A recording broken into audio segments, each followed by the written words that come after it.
And indeed today's panel, which is entitled Coming Out of Hibernation, is effectively a bookend to a panel that we ran as Australia was looking forward into the teeth of the global financial crisis.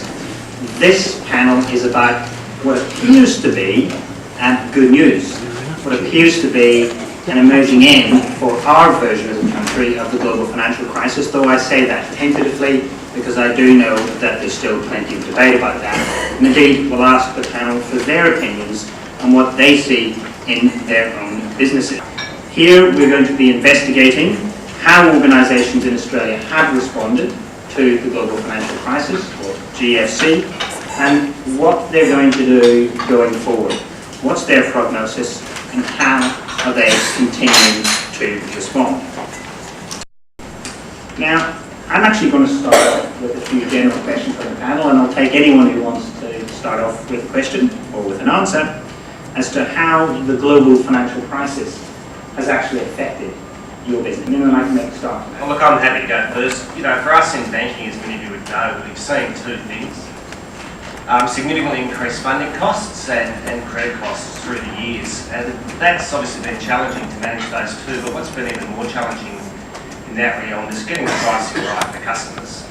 And we're conscious of that, and I have the industry poster child next to me in terms of outstanding customer advocacy and how they work their base. So that remains important to us. I mean, in terms of the funding, people sometimes think it's about funding asset growth as a financial institution. What the last year or two has brought us, it's also about funding the portfolio. Australia, as you all know in this room, has a love affair with housing and retail mortgages, and nearly half of those mortgages are funded offshore or directly impacted on the short-term wholesale markets in Australia through the funding offshore.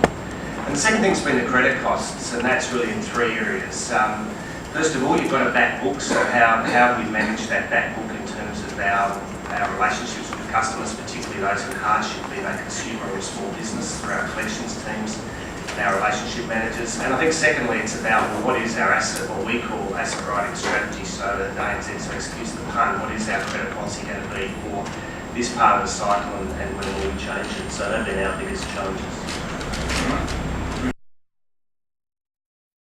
For green fleet, but support of green fleet is purely discretionary. So we had a perfect storm.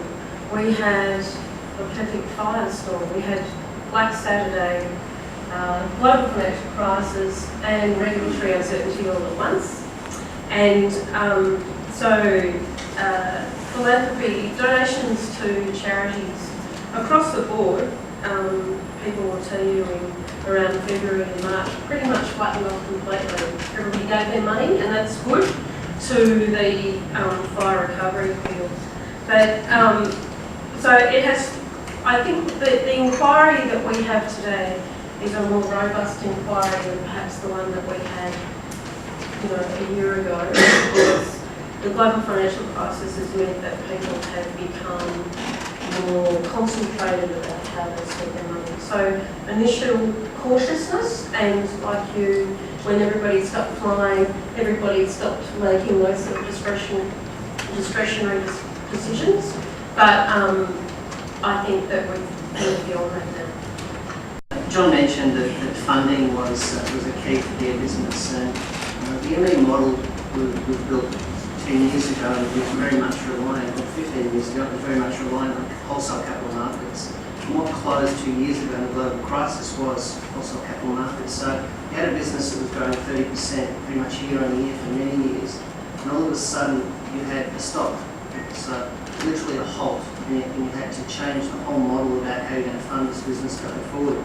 So we had to change our minds from being wholesale focused to being retail focused, in the sense of where we're going to get the funding from. Half the mortgages are funded offshore. We had, at the height of it, we had 60% of our assets being sold offshore, our mortgages being sold offshore and funded through that source. So you had to redirect everything back to Australia and to local investors. So there's a whole mindset that the whole business had to go through, from growth to consolidation, and from wholesale back to retail. And we're well down through that process, and I mean what we're still here today, which is a thing that not many other smaller institutions can say in the area. So and in fact we're starting that growth phase again, which is quite good.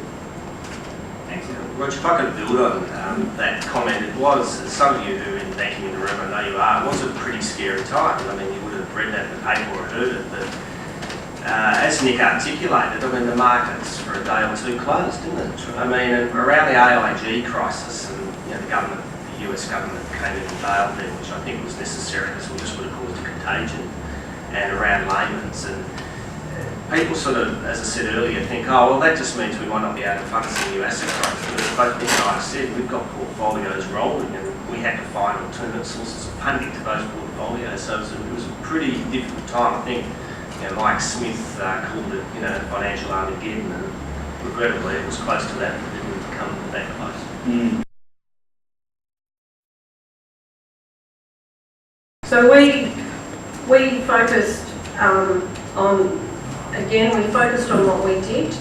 We made sure we met every commitment, and we went a bit beyond that. We made sure we didn't get ourselves into a liquidity problem, and we became, quite cool, we used to work with Ernst & Young, we loved our supporters to death. And we became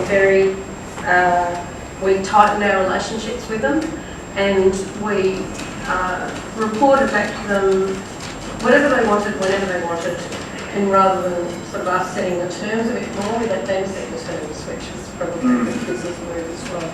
So we listened to our supporters more, we became very transparent on what we did, and we made sure that we didn't spend beyond our means.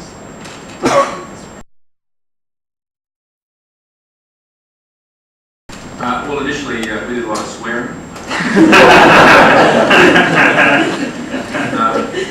That was very cleansing.